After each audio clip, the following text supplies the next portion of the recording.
Today we're taking a look at these college basketball matches, which are happening on Tuesday, March 7, 2023, and giving you our team and total picks for today. Welcome back to High Stakes. Before we dive into our video, don't forget to subscribe and push that notification bell to get notified as soon as we release these sport prediction videos, and make sure to watch it till the end so you don't miss any of our picks. Also check out our Patreon if you want access our premium picks. Our Patreon is a way for us to help you improve your chances of making more money. You will find the link in description and comments section below.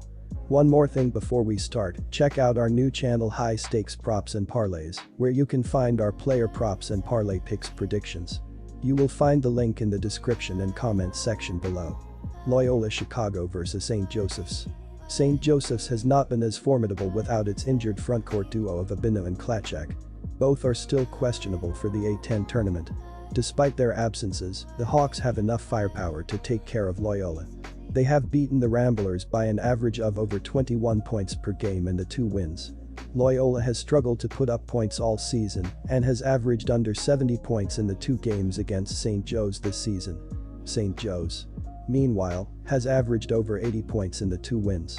I expect the Hawks to once again take full advantage of the Ramblers' propensity to turn the ball over, averaging 17 turnovers per game against St. Joe's and last in the conference in turnovers. Loyola is just 1-4 at TS in the last 5 games, while St. Joe's is 10-4 at TS in the last 14 games. Expect St. Joseph's to make it a perfect 3-0 against Loyola this season on Tuesday afternoon. Take St. Joe's. Minus 1.5 points. Already touched on Loyola's lackadaisical defense, and I think it'll also play a role in this game going over the total. In addition to their defensive woes, they're running into a St. Joseph side that loves to put. Georgia Tech vs Florida State. Neither team is overly impressive offensively when you look at the numbers. Shooting has been a major issue for both teams, though Georgia State is at least average in scoring defense, while Florida State is in the bottom 25 in Division I in that category this season. The major concern here is the depth for Georgia Tech, as all 5 starters logged at least 34 minutes in the win over Boston College Saturday. That can lead to burnout in the short turnaround time between games in the tournament. It may not affect them here, but any kind of run past day 2 of the tournament would definitely take a toll on the Yellow Jackets. In the end, Georgia Tech has some momentum going for them, and that helps carry them to a win in this contest. Our team pick is Georgia Tech Yellow Jackets. Georgia Tech closed the regular season with 3 straight wins as they went on the road and dropped Boston College in their last game Saturday. The Yellow Jackets improved to 14-17 overall and were 6-14 in conference play this season. Against Boston College, Georgia Tech led 9-0 90 seconds into the game and held a 6-point advantage at intermission. The Yellow Jackets were outscored 25-10 in the first 10 minutes of the second half to trail 55-46, but rallied to even the score at 63, with 2:13 remaining. Georgia Tech closed strong from there, outscoring Boston College 10-2 the rest of the way to secure the win. The Yellow Jackets shot 41.9% from the field, including 11 of 29 from 3-point range, and hit 10 of 13 at the free throw line to prevail, despite playing only 6 players. Miles Kelly paced the Yellow Jackets with 21 points in the win. Florida State's disappointing regular season came to an end with a dud in Blacksburg as they were drubbed by Virginia Tech Saturday. The Seminoles closed the regular season with a 9-22 overall record. They were 7-13 in conference play on the year. Against Virginia Tech, Florida State gave up the first 14 points of the contest and never recovered. The Seminoles used a 17-4 run spanning both halves to cut a 17-point margin to 4 at 41-37, with 18-18 remaining, only to give up a 16-2 run that left them down 57-39, with 12:31 to go. You could turn the lights out on Florida State at that point. The Seminoles shot 44.1% from the floor, including 8 of 24 from 3-point range, and allowed Virginia Tech to shoot 51.8% in the contest. Caleb Mills led the way with 14 points for Florida State in the loss. Our total pick is over the total. Rhode Island vs LaSalle.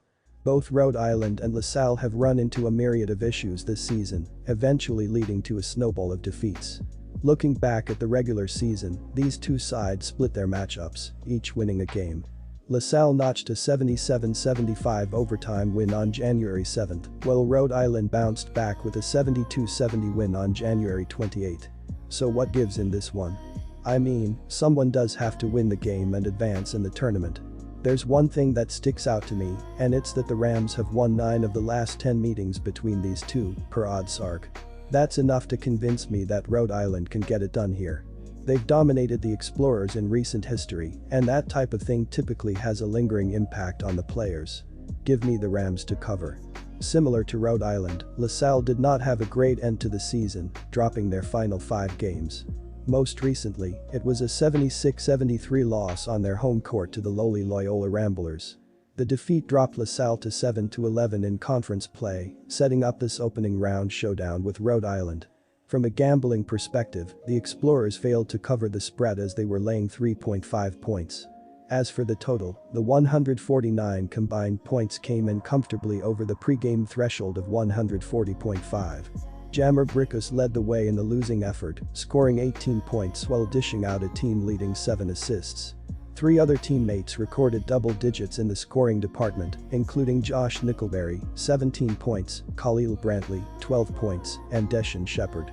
While I like Rhode Island to cover, it's worth noting that they are shooting just 39.8% from the field this year, 353rd.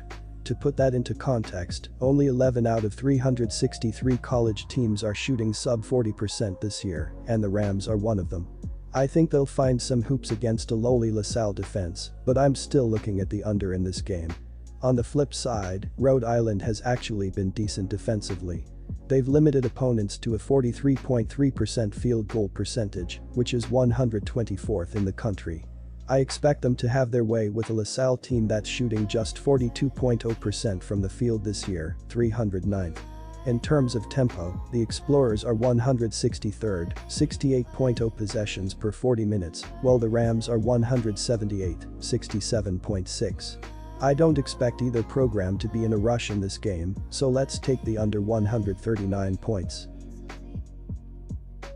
Louisville vs Boston College. Louisville has been a lost cause all season long, as their record indicates.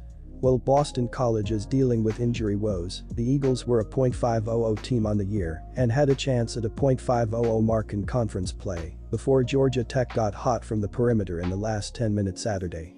Clearly, a lot for Boston College hinges on the health of Post and Langford Jr. as they are 2 of the team's top 4 scoring options, but facing a Louisville team that is subpar on both ends of the floor means they should be able to overcome any shortcomings. You can't trust a team that has just 4 wins in 31 games. Take Boston College here as they advance to the second round. Our team pick is Boston College Eagles. Louisville was handled with relative ease by number 13 Virginia in their regular season finale, closing the school's first season with single-digit wins since the 1941-42 team went 7-10. The Cardinals entered the ACC tournament 4-27 overall, and they were just 2-18 in conference play on the year. Against Virginia, Louisville gave up a 13-4 run midway through the first half to trail 26-12 and never made a push after that. The Cardinals were down 36-20 at the half and couldn't get closer than 13 in the second half as they went down in defeat. Louisville shot 43.5% from the field, including 4 of 15 from three-point range, and allowed Virginia to shoot 58% in the contest. Mike James led the Cardinals with 24 points in the loss. Boston College saw their 3-game win streak snapped as they were knocked off at home by a shorthanded Georgia Tech squad in their regular season finale Saturday. The Eagles dropped to 15-16 overall and finished the regular season 9-11 in conference play with a loss. Against Georgia Tech, Boston College trailed 9-0 just 90 seconds into the game and trailed by 6 at intermission. The Eagles regrouped to take a 9-point lead midway through the first half and were tied with a little more than 2 minutes to go before getting outscored 10-2 the rest of the way to wind up with the loss. Boston College shot 43.9% from the field, including 6 of 22 from three-point range, while allowing Georgia Tech to hit 11 of 29 attempts from beyond the arc. TJ Bickerstaff led the Eagles with 15 points and 9 rebounds in the loss. Our total pick is under the total.